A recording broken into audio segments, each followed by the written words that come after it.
if not the biggest faux pas that you can make in educated society today is to say or write anything that could be construed as racist.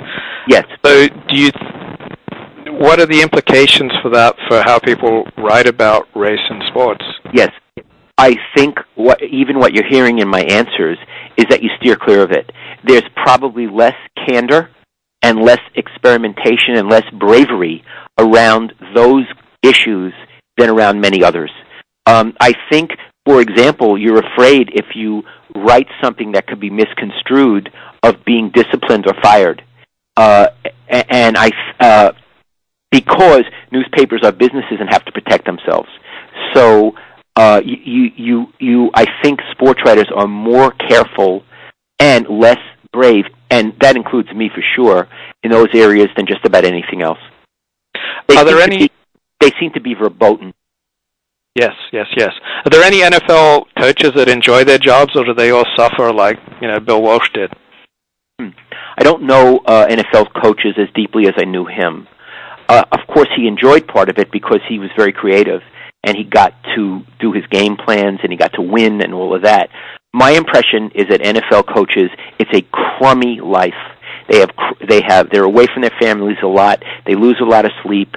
They are under tremendous pressure all the time. They age. It's one of the things that I learned being around a football team is I could not imagine how anyone would ever want to be a football coach.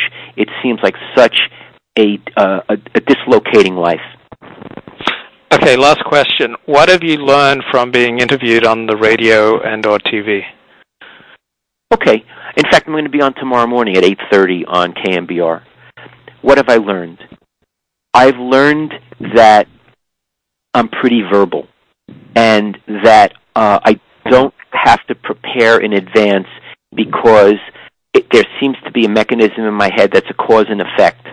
Ask a question, I have an answer.